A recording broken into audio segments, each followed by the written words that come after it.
The King of Fear, 2009, narrative treatment, broadcast for the Hermetic Hour, introduction and commentary. The King of Fear is a narrative treatment for a major motion picture screenplay. This is the story on which the movie is based. It is written in the first-person present tense. The camera is telling the story. What you read is what you'll see and hear in the film. If the writer of a treatment wants to be introspective or get inside his characters' heads, he has to write narration to be done in voiceover. I avoided narration in King of Fear treatment, which was probably a mistake, which I probably would have corrected if I had gone to a full screenplay. In historical dramas like this one, narration is usually used with the establishing shot in the beginning to date the story, define the location, and give some background information as to what the movie is about. The King of Fear is somewhat retro for the 21st century. It is a great game adventure. Now, these were popular in 20th century novels and films by Rudyard Kipling, Kim, and The Man Who Would Be King and Gunga Din, and Talbot Mundy, King of the Khyber Rifles, and Lives of a Bengal Lancer, and many others. The Great Game was a secret war fought in the shadows by intrepid Special Forces officers of the British and the Russian empires in the mountains of Central Asia and the northern frontiers of India from the 1880s to the 1920s. The Great Game also involved an occult and magical intrigue. Madame Blavatsky, the Russian occultist who headed Theosophy and was sponsored by the Maharaja of Kashmir, who is also a character in our story.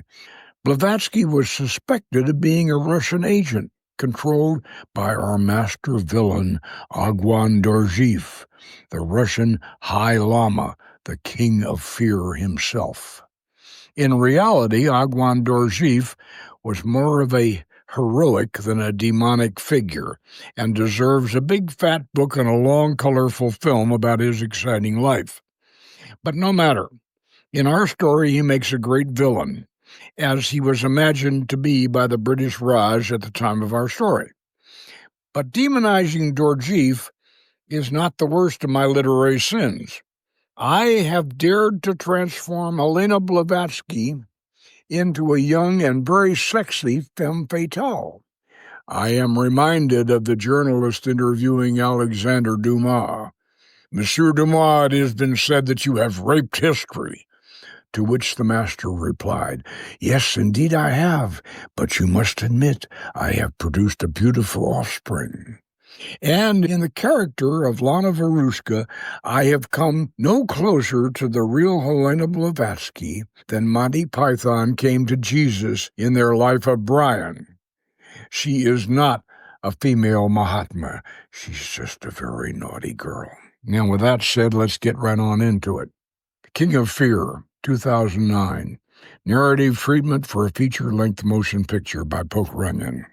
The broad sweep of the rugged Pamir Mountains northwest of Tibet, the roof of the world. From high on the snow-capped peaks, we look down on a twisting mountain trail. Sheer cliffs rise into the clouds above the narrow pathway and drop into a 1,000-foot gorge below. In a closer view, we see a long, endless line of Macedonian soldiers moving single file, on foot, leading their pack animals.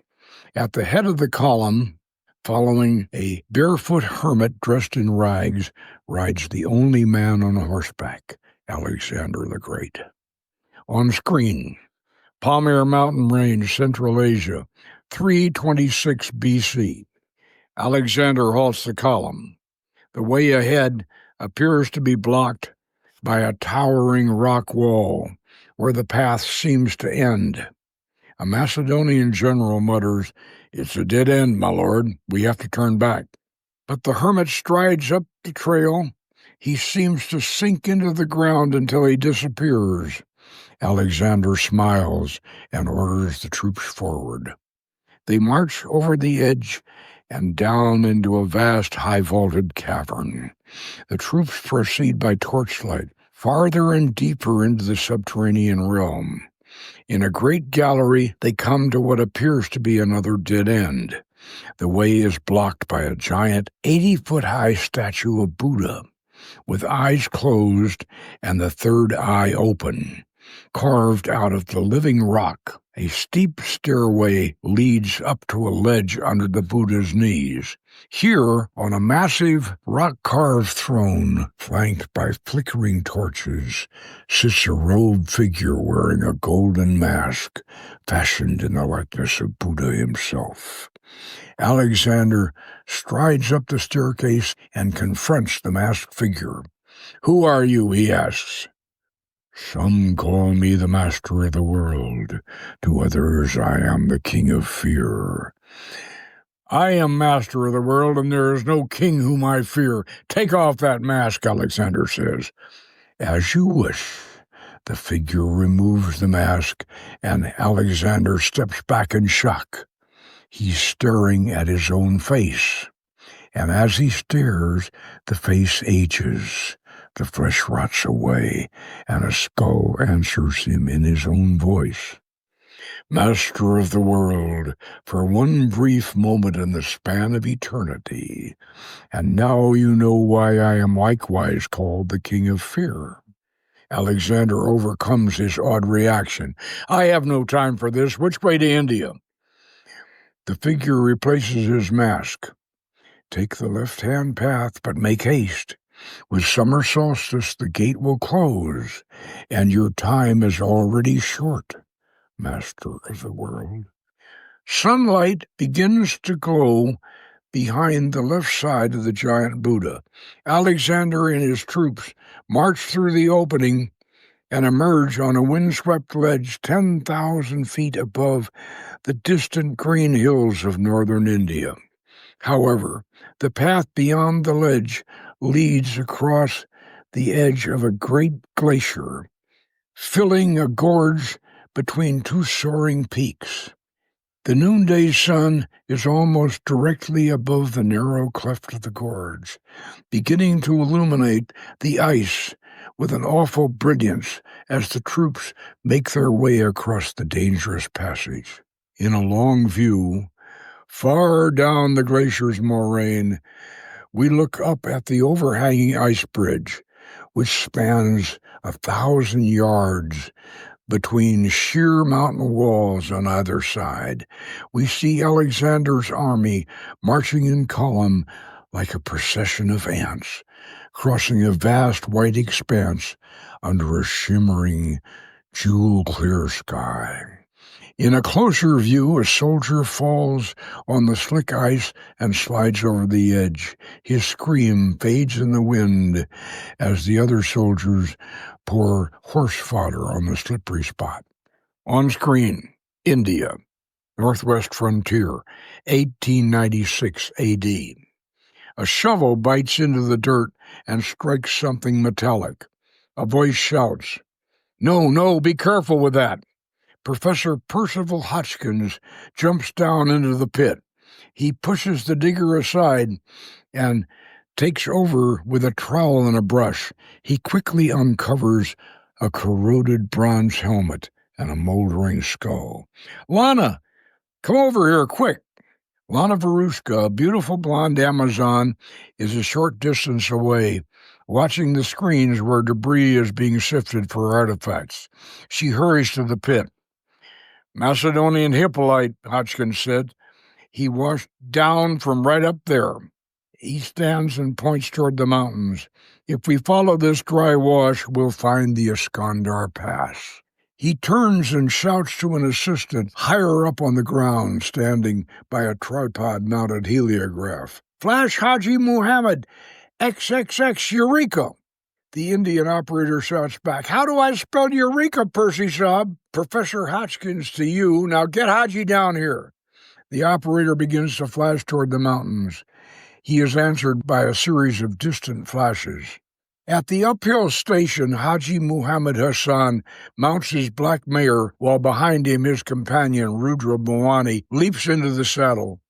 With hearty shouts, both men gallop down the rocky trail toward the vast green panorama of northern India spread out below them. The rousing Great Game theme music surges in volume. We see them from different angles as they gallop down the winding trail.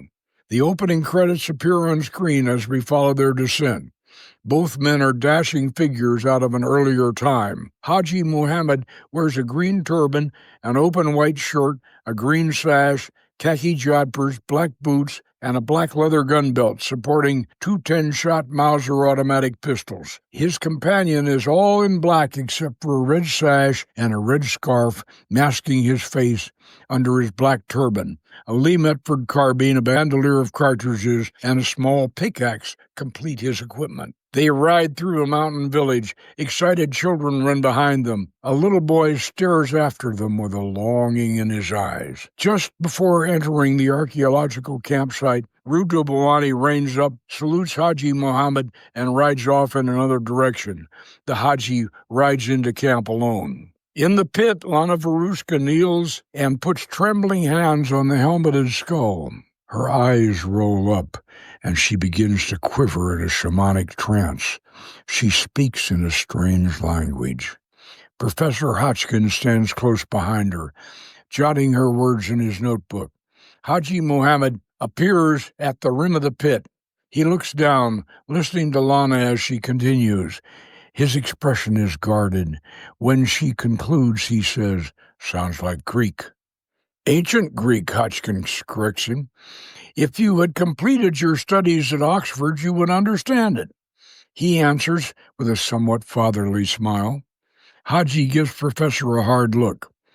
"I would not leave that relic in the pit tonight, Professor. I have to. It's too late in the afternoon for photographs. It must remain in situ until tomorrow morning. Then I would post a guard." "Well, I'll trust that to you. It's more in your line," Hodgkin says knowingly. Night in the archaeological camp. A quarter moon rides high in the stars. Inside his tent, Hajji Mahmoud Hassan puts his ear to the ground. He hears and feels the distant drumming of hoofbeats. He straps on his gun belt with the two Mauser automatics and steps out of the tent. He gives a warbling whistle which is answered by a similar call in the darkness across the wash. Hajji Mahmoud jog-trots toward the sound. In the shadows, he rendezvous with Rudra Bhawani, who is almost invisible in his black garb.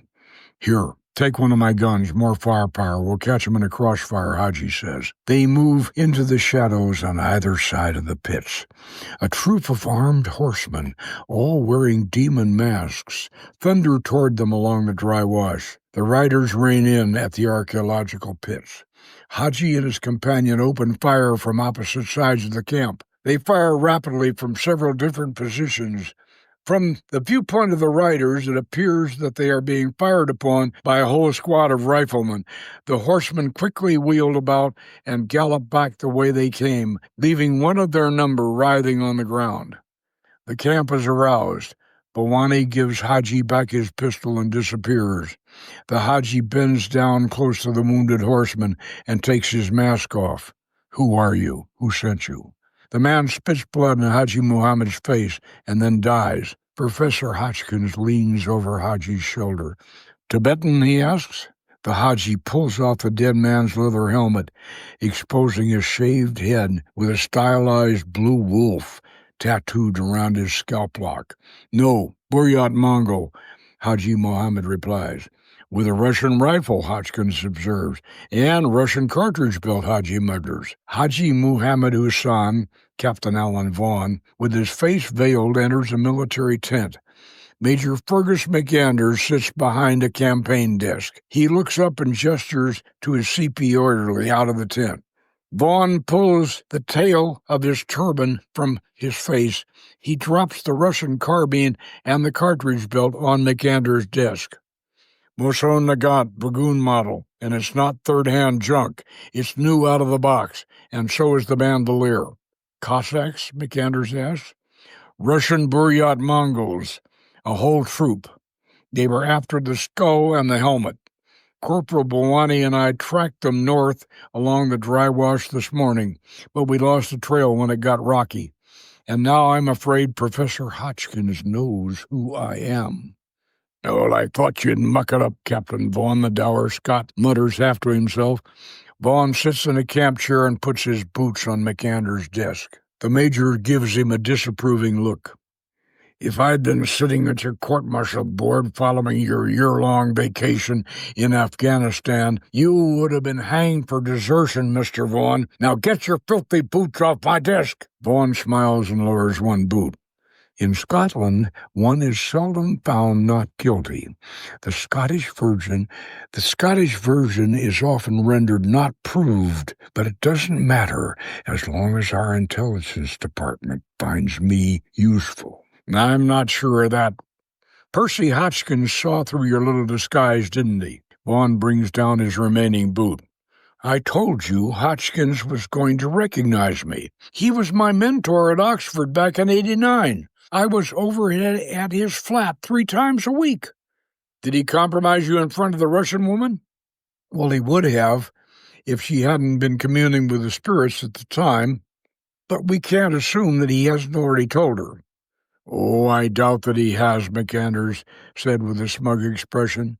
I wasn't going to tell you until it was necessary, but your Professor Percy Hodgkins is a charter member of the Queen Anne's Skates Club, on Her Majesty's Secret Service, as it were. Vaughan voices a mirthless chuckle. So the Oxford Dons look the other way while he joins Madame Varushka's cult. In the line of duty, and she is paying for his professional services. McAndrews lights his pipe. Just how crazy do you think she really is? Well, she smokes hashish, she talks to the dead, and I'm giving her lessons in tantric yoga. What do you think? McAndrews rises to his feet and points to a large map of western India and the Afghan border region with his riding crop. Well, our viceroy is convinced that she's a Russian agent. That's why the Secret Service sent Hodgkins out here. If the Russians discover the Iskander Pass through the Pamirs here, he touches a spot on the map, they will have 3 invasion routes into India. He moves the crop down to the Khyber and then south to the Bolan Pass. And we can't guard them all. We have to beat the Russians to that pass and block it permanently. Well, one thing is certain, Vaughan says. There is a Russian agent in our camp. Those Mongols didn't just happen to be in the neighborhood last night. Captain Vaughan, we are all aware of the Varushka woman, of her mystical proclivities. But some unknown source is funding her activities here in India, and these teleported letters she received from her hidden master in Tibet are certainly suspicious. The Viceroy thinks they might be coming from Agwan Dorjiv. Oh, the Grand Lama of the Mongols, the King of Fear himself, one says? The very same. And according to our sources, Tsar Nicholas entertained the Grand Lama of the Buryat Mongols in St. Petersburg, Russia, last year. Scene shifts. On screen, Russia, outskirts of St. Petersburg, 1895. At sunset, a black carriage drawn by 5 black horses, preceded by a troop of mounted Mongol cavalry, approaches the entrance to a secluded estate outside of St. Petersburg, Russia. The Cossack guards salute and open the barred gate. The troops and the carriage enter the compound. Inside the mansion, in a lodge room of the Star and Cross, a secret Russian Martinist occult order, Tsar Nicholas sits in the oriental chair as Grand Master. On the dais beside him are his finance minister, Count Witte, his advisor on Tibetan affairs, the Europeanized Buryat Mongol, Peter Bedmanov, and the commander of the Central Asian military operations, General Igor Varushka. The Mongol troops, all wearing demon masks, march into the lodge room in 2 columns. They bow to the Tsar, and then they face each other and prostrate themselves on the floor. A deep, vibrant bell sounds, and Lama Kampo Agwan Dorjiev enters. He carries a small, ornately decorated box. He wears the robes of a Red Hat Lama, and his face is covered by a golden Buddha mask, the same as that seen by Alexander the Great. He bows to the Tsar, while the Mongols crawl backwards on all fours out of the lodge room. Count Witte leans to Peter Badmanov. Why does he wear that mask? Badmanov answers in sotto voce. You would not want to see his face. Dorjiev steps forward. I have brought your Imperial Highness a gift. The Tsar nods and beckons him forward. Dorjiev opens the box and holds it up. Inside is a tightly rolled copper scroll. Majesty, please be careful not to touch it. It is very, very old. Dr. Badmanov can have it carefully opened and properly translated at your university. What is it, the Tsar asks. I am given to understand that it is a record in ancient Greek of how Iskandar, whom you call the Great Alexander, crossed the Pamirs when he invaded India. Under the Pamirs, General Varushka asks. So I am given to understand, Dorjiev replies. We've been trying to find the Iskandar Pass for 30 years. We've lost 100 men in these mountains, frozen to death, buried alive in avalanches, killed by bandits, and eaten by creatures that don't even have a name. And I've been out there myself. And he turns to the Tsar. With your Majesty's permission, I'll go again with 100,000 troops, if this will really show us the way to India. Tsar Nicholas smiles beneficently. If we go as liberators, not as conquerors. Machiavelli said, if a prince had to choose between being loved and being feared, he should choose to be feared. But I chose to be loved, and to be feared only by those who choose not to love me. Spoken like a true king of Shambhala, your Majesty, Dorjiev answers. Count Witte interjects. All well and good. If the British do not find the Iskandar Pass before we do, but their Professor Hotchkins is embarking on an archaeological expedition in that area. General Varushka cuts him short. Don't worry. We have taken care of that. Oh, yes, Witte said, I forgot. Madame Varushka is sponsoring the Hotchkiss expedition, and she is your wife. Change of scene. Madame Varushka is sitting in a yoga asana. She is panting and trembling in a rising wave of ecstasy.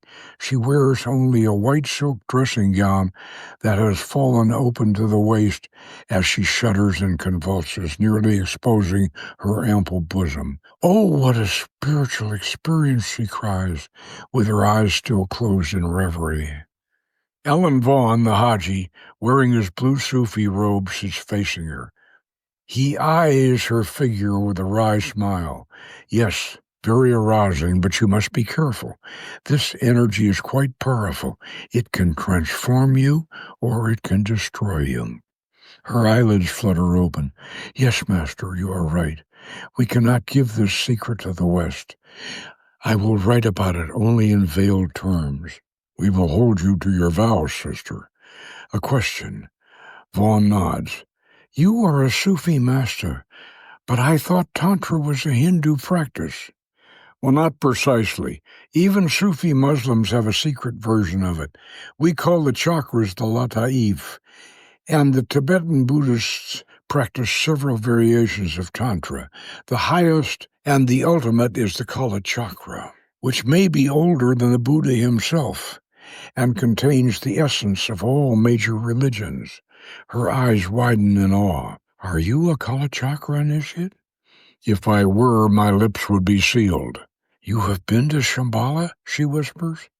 That depends on where you believe Shambhala is located, Vaughan says.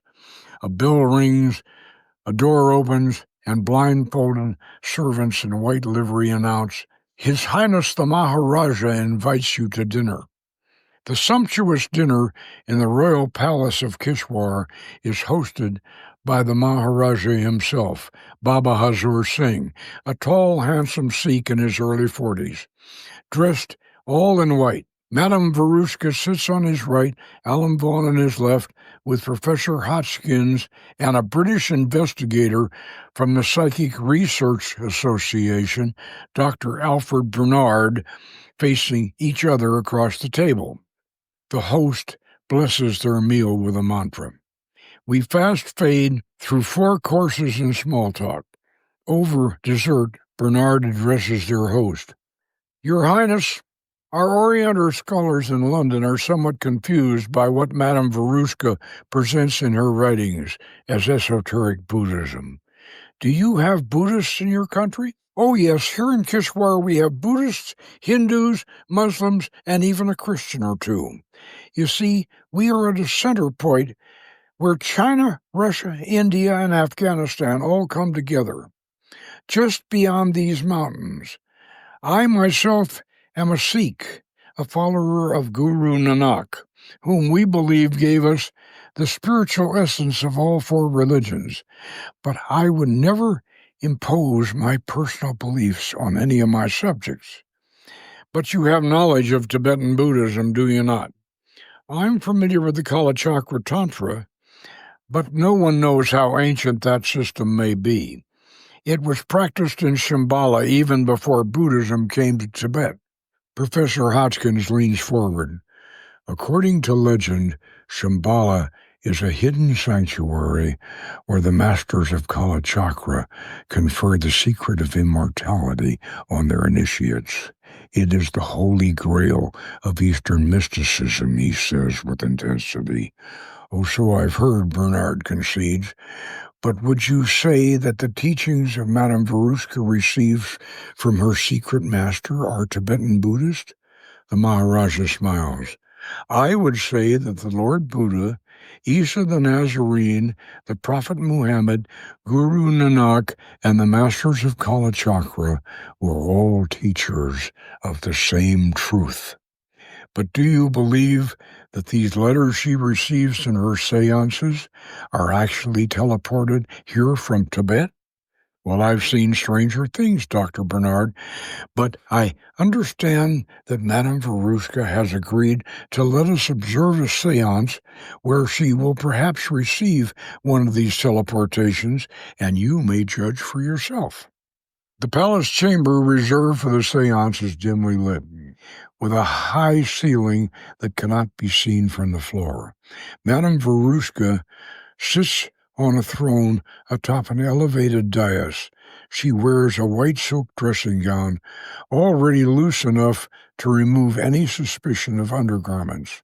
In the darkness, a group of blindfolded musicians are creating hypnotic undertones with sitars and drums, while pungent incense, laced with opium and hashish, rise from several censers to form a haze above her head. The Maharaja and his dinner guests are seated in a row of chairs facing her. Dr. Bernard leans toward Alan Vaughan and whispers, Does she need to be so immodestly dressed? She is a virgin. To the pure, all things are pure, Vaughan says. But she's almost naked. The better to commune with the spirits, the Hajji replies. In her chair, Madame Varushka begins to squirm and tremble as a trance state overcomes her. She gasps and throws her head back. When she lowers her chin, she is wearing a golden mask. She speaks in a deep, resonant male voice. There is an unbeliever among you who seeks to unweave the very loom of destiny. I have a message for him and all of his materialistic Western barbarians. The master of the world awakens in Shambhala. The time of reckoning approaches. She reaches up and grasps an envelope that floats down out of the smoke cloud above her head. Deliver my message to your Western world and heed it well. Her head goes back, she stiffens, her back arches, she convulses. The mask is now gone. She falls off the throne and rolls down the steps of the dais, still clutching the envelope. The guests rush forward to help her. In the dark, cramped attic above the seance chamber, a Hindu teenager is carefully pulling up the golden mask on a silken cord. A black-clad figure wearing a black turban with a red scarf masking his face silently materializes behind him. A cord loops about his neck and jerks tight. His eyes bulge, he wheezes and trembles. A low voice speaks in his ear. Mother Kali is only a heartbeat away. If you do not move or cry out, you may escape her embrace, He nods vigorously. Rudra Bhawani eases his rumal so that the boy can breathe again. Who gave you that mask and that letter? Lama, from the Buddhist temple. He pays me 2 rupees each time. Would you recognize him? No, he always wears a mask. How does he contact you? My father sells him bread. Take me to your father. In a more comfortable room in the palace, Lana Varushka, now more modestly wrapped in a dressing gown, is recovering on a divan. The others stand nearby. Do you have a Western scientific explanation for what we saw and heard? Vaughan asked Bernard. A trick. Why a trick? Because the so-called Hindu rope trick is a trick, the Maharaja interjects. How the message is delivered matters little. It is the message itself that the wise man finds important. He hands Bernard the sealed envelope. Bernard hands it back. Oh, I'm sure it's very impressive, but that's beside the point. I beg to differ. That is precisely the point. You Westerners are the people who made your Jesus into a miracle-working performer while you disregarded what he was trying to teach you. Alan Vaughan nods, and as the Prophet Muhammad, peace be unto him, observed, Christianity was divinely inspired until his followers declared Jesus to be a god himself. Dr. Bernard appears insulted. Well, that's all very philosophical, but what about India's so-called untouchables? Christians would never tolerate such an outrage against humanity. The Maharaja smiles indignantly. But you tolerated slavery until quite recently. Blacks, Africans, that's different. Oh, how is it different? Oh, I don't want to get into this, Bernard sputters. Baba Huzur Singh smiles even more warmly.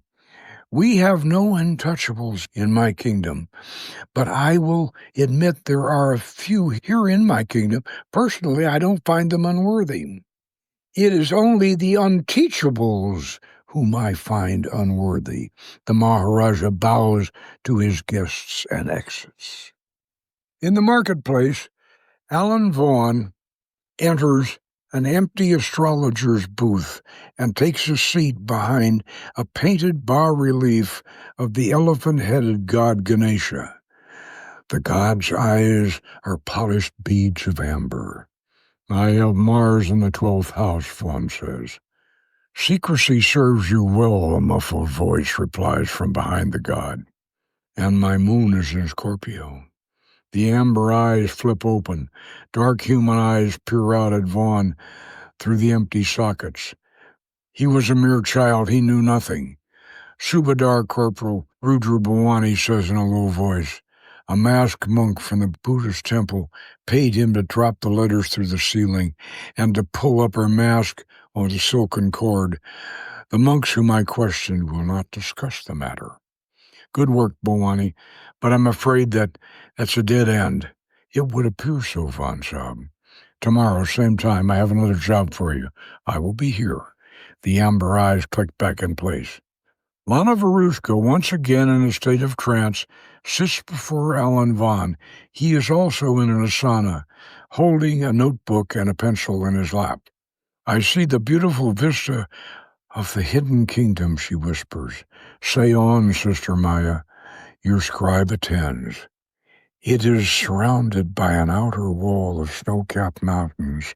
8 cities of gold and lapis lazuli circle the inner rim of peaks that guard the temple and the palace of the master of the world. You describe some Shambhala, my sister, Vaughan says as he transcribes her vision. I am in the palace. I approach the throne. I see the master of the world in his golden mask, and he speaks. What does he say? A river flows uphill and is lost, she mutters in a strange male voice of her earlier vision. She shudders and her eyelids flutter open. Would you repeat that, sister? Vaughan asks. Repeat what? A river that flows uphill? Oh, I don't remember, she mutters. Interesting, he jots in his notepad, and then rises and extends his hand to her to get up. I do believe it is time for luncheon with His Highness.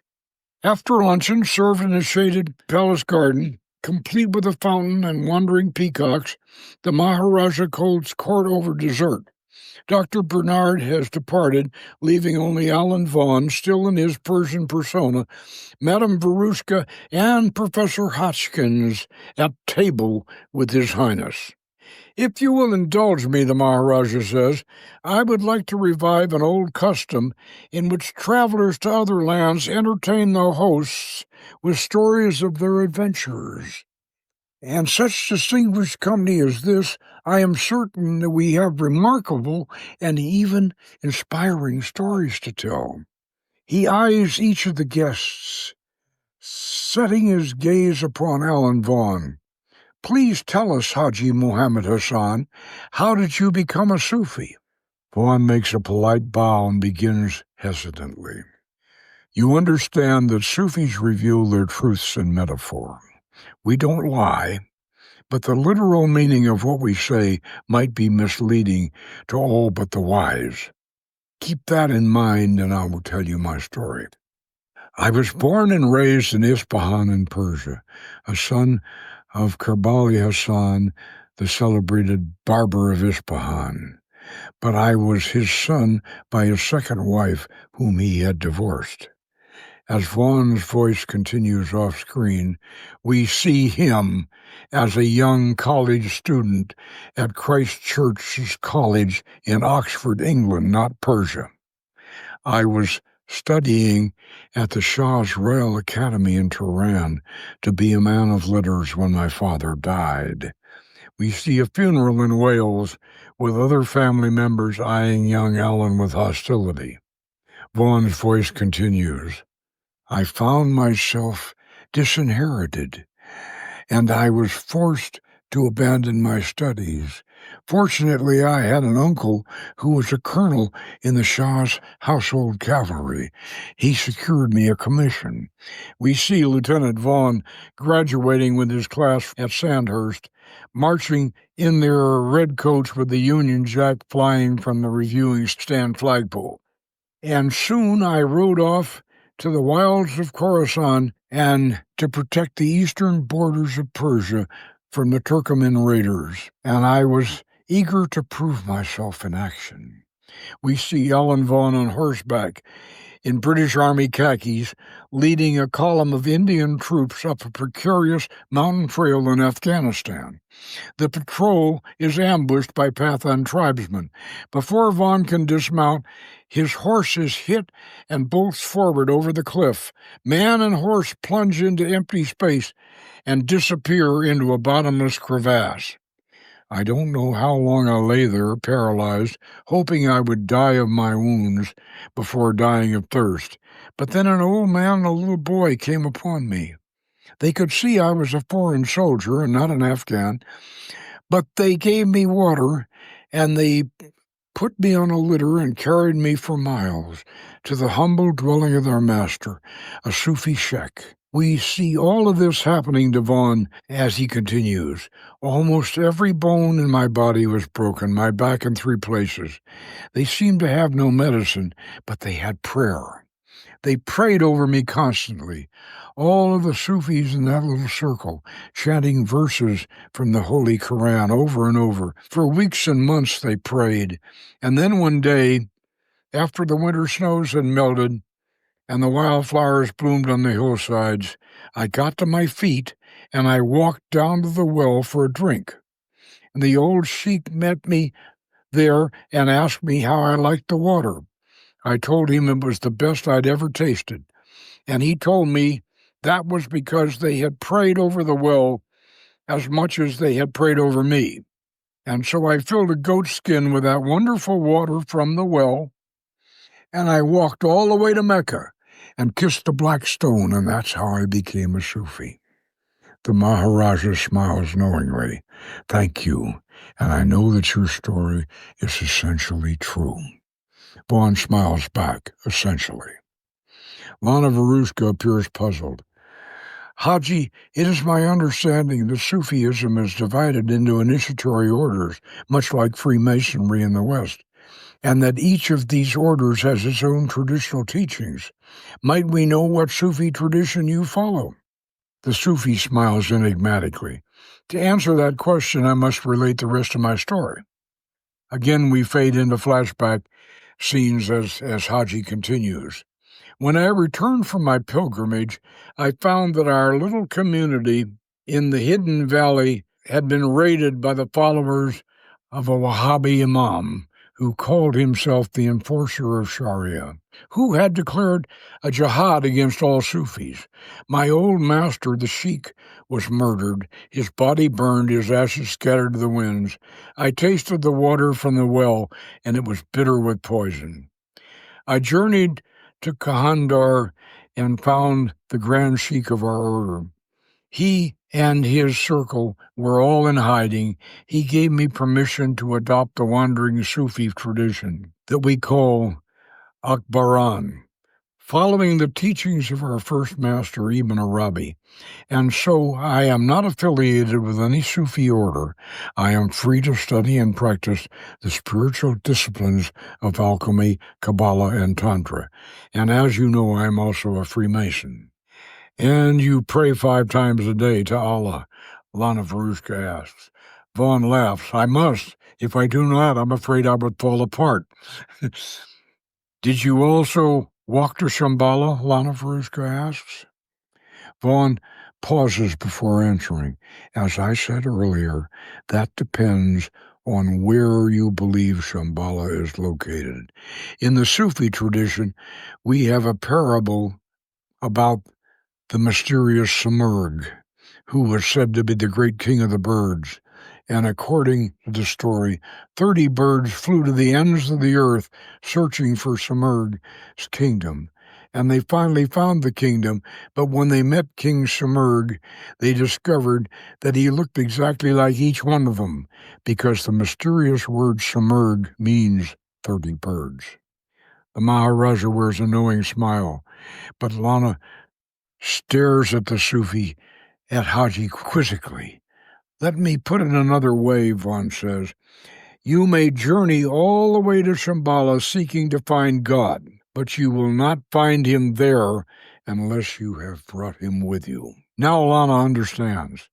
She smiles and nods to the Hajji.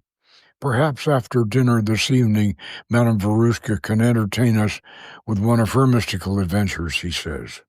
Lana nods. I would be honored to do so, Your Highness. Professor Hotchkins clears his throat and then says, on a more practical note, and no less important, I have made a study of the topographical maps in the area north of our excavations. I believe that the dry wash where we found the Macedonian remains and artifacts was once a direct tributary of the Indus, which means that we can track it north to the Iskandar Pass. If His Highness will provide us with pack animals and an escort, we can be underway in 2 days. Might we see that map, Professor? Vaughan asks. Hotchkins' eyes light up. I brought it with me. He reaches down and brings out a rolled topographical map, spreading it out on the table, and the others gather around him. Hotchkiss traces the route up the dry wash with his finger, past the border of Peshawar and into the Palmyras. Meanwhile, Vaughan is writing down the map's survey number in his notepad. Change of scene. In the astrologer's booth, Vaughan says, "I have Jupiter in my 5th house." A voice from behind the god answers, "What game do you play?" "The great game." The amber eyes flip back. "That's not the countersign, Sob." "No, but it should be," Vaughan mutters as he passes a folded note through the mouth under Ganesha's trunk. The map's references from Hodgkins. The uphill river business is from Madame Varushka in a trance. What do you make of it? Inside the dark chamber, behind the elephant's eyes, Rudra Bhawani lights a candle and studies the note. "A river flows uphill and is lost," he reads aloud. But Hodgkins is convinced that the dry wash leads straight to the Iskander Pass. "I think we should do some survey work, Sob." "My thought exactly. I'll check out the equipment and I'll meet you out on the archaeological site about 800 hours. The sun is just peeking over the mountains as Vaughan squints through the lens of the transit. 150 yards down the wash, Rudra holds a marker pole. Vaughan looks up from the instrument with a grim expression. He shouts to the Corporal Bhawani, "That'll do, let's wrap it up." Bhawani jogs toward Vaughan carrying the pole. "We were right. I wish we weren't. This so-called wash rises 100 feet in 2,000 yards. Rivers don't flow uphill. And if they do, all is lost, according to our mystic Memsahib. It might as well be lost. The only other water course is over the next ridgeline, and you know where that leads to. Straight up to Gunza and Safdar Khan's fortress in the clouds. The bandit king of no man's land. He squats in the pass like a giant spider. Gold opens all doors. We could buy our way in. But then we'd have to shoot our way out." That evening, in Hotchkiss' suite of rooms at the palace, the Maharaja and Alan Vaughan stand by the map while Professor Hodgkins shakes his head in disbelief. "I'll have to see this for myself," he mutters. "Well, I'll show you tomorrow." "Have you told anyone outside our circle about this?" "No." "Well, then please don't. Not until I confirm it." "Why such secrecy, Professor?" "This is a very sensitive issue, political and religious. I don't trust anyone, not even Sufis on leave from the Persian army." Vaughan affects an obsequious smile, bows a tent with his fingers. "Good night, Professor, and be sure to shake your boots out before you put them on in the morning." "Scorpions?" Hotchkiss asks. "No, snakes." Out in the dry wash, the sun is high and Professor Hodgkins mops his brow with a handkerchief. He looks up from the transit. Vaughan walks toward him with the pole. "Well, Captain Vaughan, I have to admit you're right," Hodgkins said. "Damn it all, it means going up through Gunza. We'll have to contact London, the Viceroy and the Maharaja. The Viceroy and the Maharaja, if they'll all go along with it, how many troops would we need to force our way through, in your professional opinion?"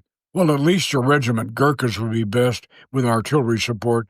Also, we need sappers to blast our way into Safdar Khan's fortress, engineers if he burns that bridge, and I'm not at all sure, even with the approval of top priority, that we could launch an operation before winter closes the passes."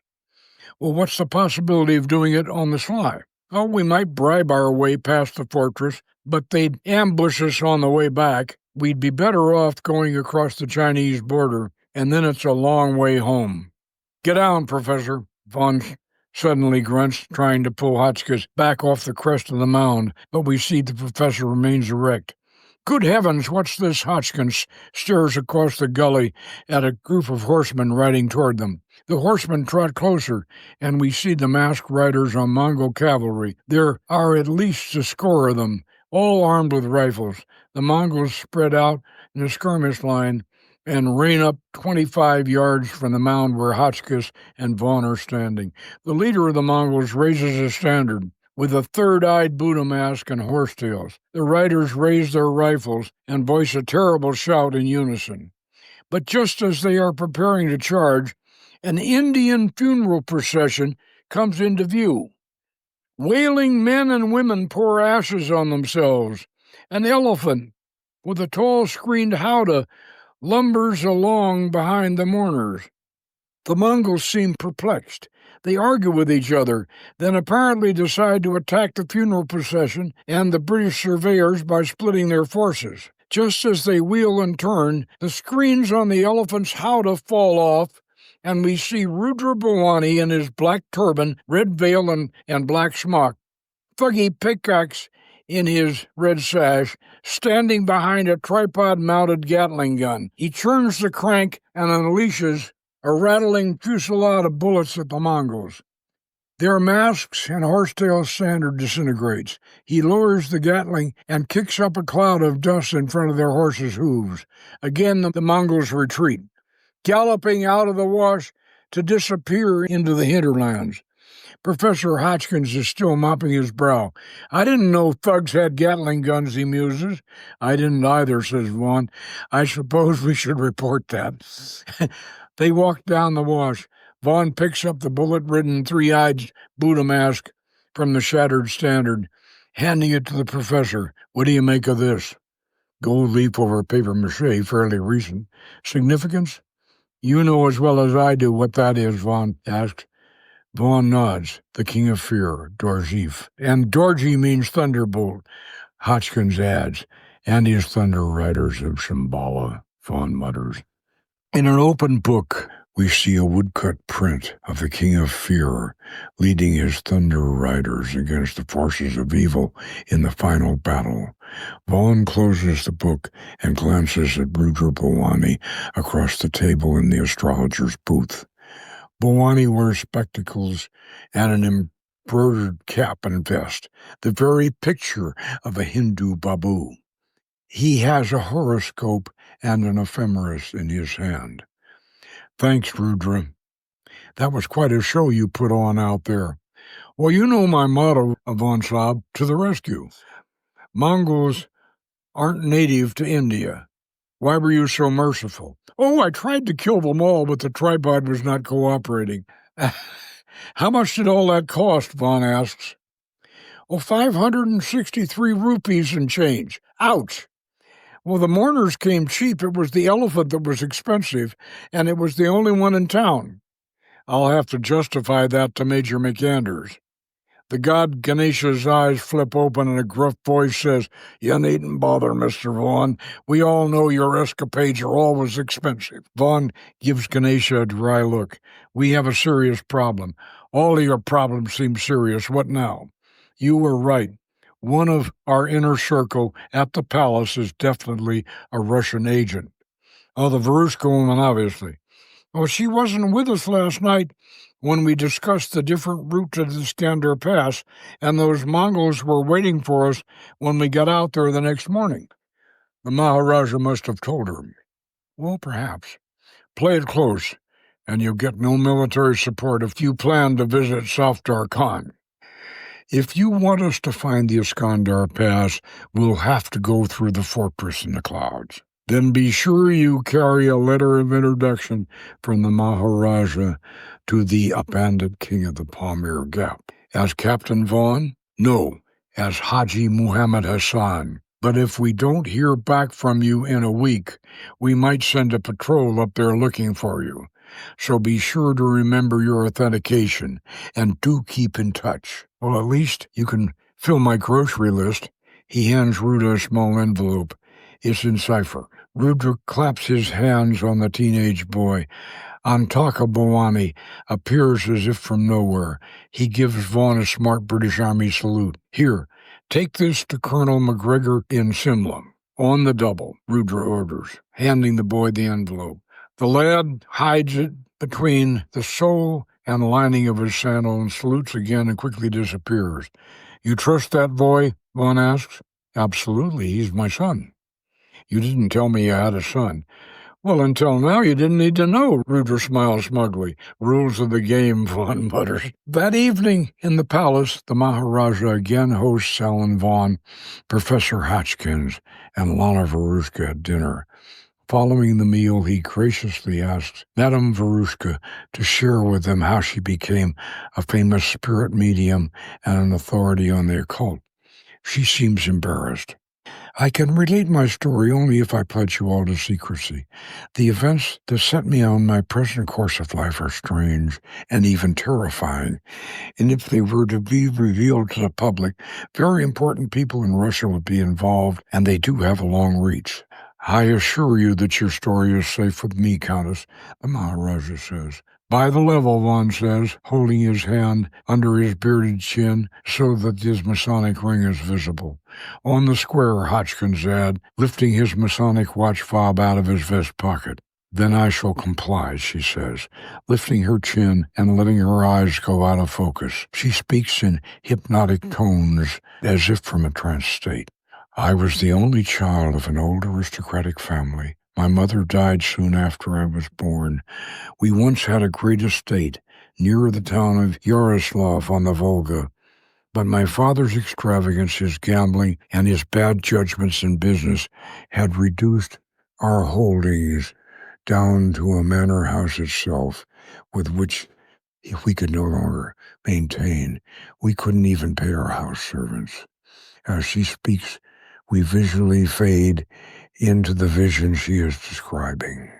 We see Lana at age 16, radiantly beautiful, fully bloomed into womanhood, with her dissipated and embittered father in the dingy, run-down mansion attended by the aged and unpaid family retainers, as her voice continues off-screen.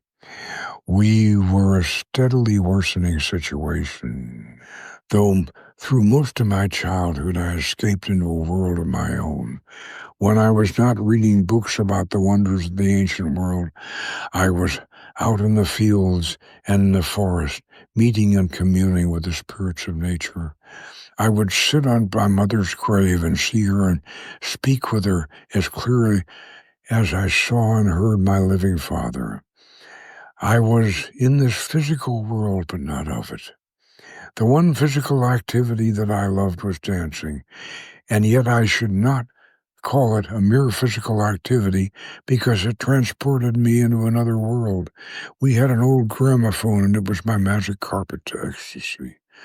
When I was 12, my father could afford to pay for my ballet dance lessons, but by the time I was 16, I realized he was secretly selling off the last of the family treasures so that I could continue, and I asked my teacher if I was good enough to secure patronage, and she told me that I was a very good dancer, but that I was too big-boned and full-figured to ever be a prima ballerina, and thus no patron of the art would invest in my career. And in our class at the dance studio, there was a school teacher, Sergei Dostoevsky, and he was my friend and confidant. And I was utterly naive, and he was utterly fascinating. An angelic young man, a beautiful androgyny whose eyes glittered with a spiritual passion that enchanted me. And when I told him I would have to leave the studio and abandon my hope of becoming a professional danseuse, he offered an alternative. Here we transition into an on-screen dialogue. Lana, if you cannot dance for the masses, you can still dance for God. What do you mean, she asks. Come with me tonight to the Redanier. Her off-screen narration covers the screen transition. As a school teacher associated with the dance studio, I trusted Sergei completely. I saw nothing in accompanying him to what I thought was a public event, but I became worried when he put a blindfold on me in the carriage.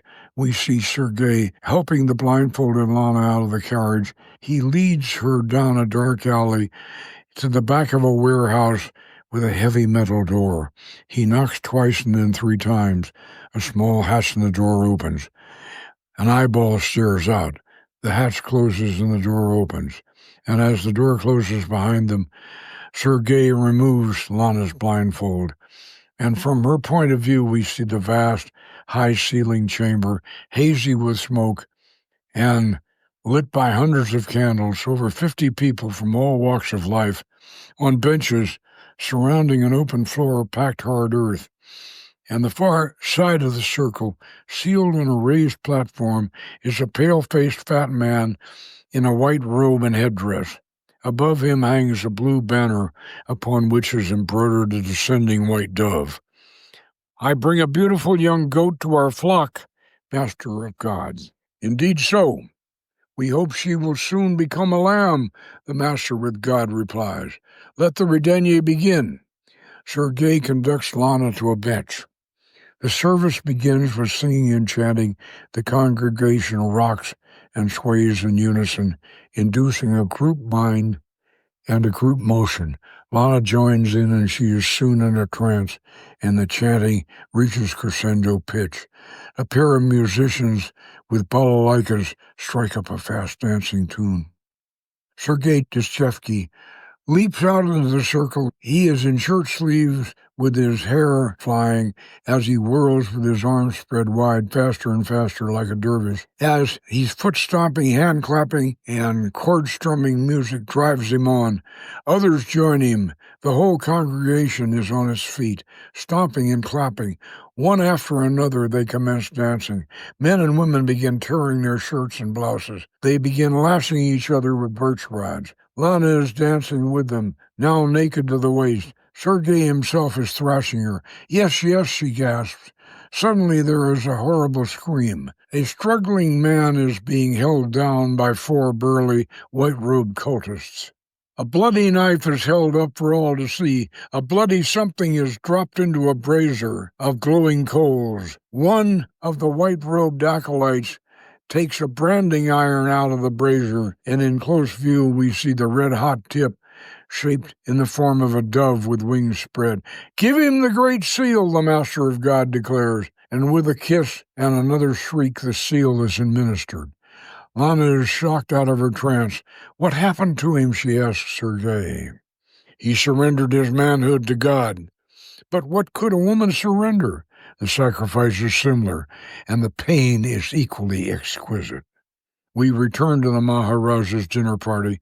Lana is flushed with embarrassment. She eyes each member of the group with a searching glance. Before I continue, you must understand that this cult of the white doves, called Skopsky by outsiders, is very widespread and popular in Russia. They number over 100,000, and they have members in all levels of society, from peasants to aristocrats. They are very secretive, but their leader, the Master with God, is said to be very influential in St. Petersburg. I tell you this so that I may be forgiven for the spell they cast over me, and to reinforce your resolve never to reveal what I'm telling you. They all nod to her, and the Maharaja says, You have our forgiveness and our resolve, gracious lady. Say on. So I joined the White Doves with Sergei as my sponsor and mentor, and I really did believe, and I still do believe, the renunciation of sexual passion and the urge to procreate. And as she continues, we fade into Lana's flashback, seeing through a haze of memory what she is describing as she said, even the pain. She is down on all floors naked in front of the altar while Sergei thrashes her bare buttocks with a birch rod. The pain of atonement is the key to spiritual enlightenment. I was in a state of bliss. I took the solemn vow to become a Lamb of God. We see her tear-streaked face before the symbol of a white dove on the altar cloth. I spoke in strange, long-dead languages, remembered a vast devolution of the human race, descending from the great Elohim, those mighty fallen angels of the forbidden book of Enoch. We see her seated before an old wooden-bound book of illuminated parchment pages. Her visions form a kaleidoscope of prehistoric scenes. In a nimbus over her head, Atlantis, Lemuria, and pre-human civilizations glow bright and fade in vast, shifting panorama of the ages. But my father had contracted tuberculosis, and I knew that if we did not move to a warmer climate, he would soon die.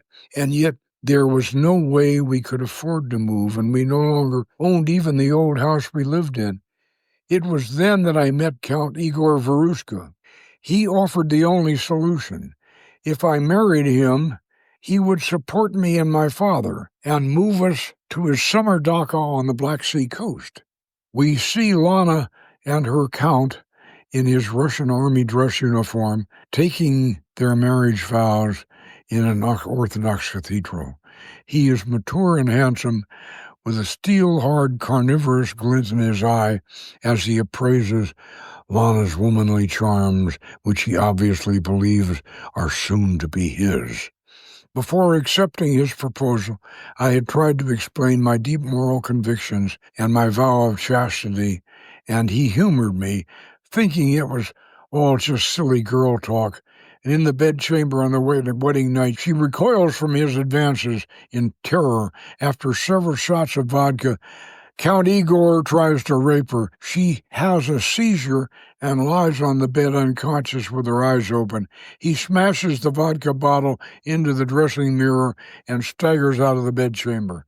Again, we return to the palace dinner party as Madame Lana Varushka concludes her tale. My father died 2 days after the wedding, and so there is no longer any reason for me to stay with Count Igor or to comply with his demands. I had been forced to renounce my vows with the white doves, but I was still personally committed to a life of chastity. I escaped to America, and for the rest of my story, I'm sure you know. Indeed so, the host says, famous spiritualist medium, renowned occult author, founder of the Hypatian Society. You flatter me, Your Highness. I have attained some recognition outside of my homeland, but I dare not return to Mother Russia. My husband, Count Igor Varushka, has become so powerful that I would not be able to refuse his demands, and I would rather die than let him touch me. We see the Kremlin fortress in Moscow in an exterior view. In an interior view, we see inside the Kremlin's Imperial Army headquarters. A large, ornately framed mirror reflects General Varushka and his staff holding a briefing. Hidden eyes watch the proceedings from behind the mirror. Across the room, the general stands before a floor-to-ceiling map of Central Asia. He points to a spot in the Pamir Mountains with his field marshal's baton. Now we have the location of the Iskandar Pass. We can move an army group through Keshwar and be in position to cut the British off from blocking our main force coming through the Khyber. Here, he points to the Khyber Pass. And that is exactly what Alexander the Great did 2,000 years ago. One of his staff, General Yuri Urbanov, raises a question. Yes, but Alexander was not moving artillery, ammunition, and supply wagons. His troops traveled light and they lived off the land. A modern army is something else again. Even in the summer, these mountain passes are a little more than goat tracks, and they are knee-deep in snow. Well, thank you for pointing that out, Yuri. I hope the British hold the same opinion. I'm referring to a different kind of army. An army that needs no artillery, an army on horseback that moves and strikes like lightning, soldiers who carry all their supplies, equipment, and ammunition behind their saddles. Cossacks, General? No, Mongols. But they are not reliable. They are tribesmen, Buddhists, shamans. Genghis Khan made them the most feared military power on earth, as we in Russia know only too well. Yes, but where would they and we in Russia find such a leader today? Look behind you, General.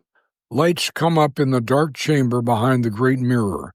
The effect is that of a supernatural vision. Dorjiev, Agwan Dorjiev, sits enthroned on a raised dais, black-lighted so that he appears to float in front of a lurid, glowing Tibetan Koh-i-Noor mandala. His golden mask shimmers in the dim light. His hands and fingers weave hypnotic mudra symbols as he speaks in a voice with a strange, echoing resonance. It is written in the Kala Chakra prophecy that the master of the world will lead the warriors of Shambhala against the forces of evil in the last great battle before the beginning of the Golden Age. There is an ancient Tibetan guidebook that locates lost Shambhala sanctuary of the Kala Chakra, here on the very spot where you stand at this moment. It is indeed true, then, that you shall prevail in all your plans of the golden horde of Genghis Khan shall be the Tsar's to command. The light fades and Dorjeef disappears. General Varushka eyes his staff, noting that they are sufficiently impressed, but General Ruinov whispers aside to a colleague, I fear that we are resurrecting the same monster that nearly destroyed Mother Russia 500 years ago. The general nods with a worried expression. And there is where we conclude part 1, and in part 2, we will penetrate to the fortress in the clouds and go on to our exciting climax.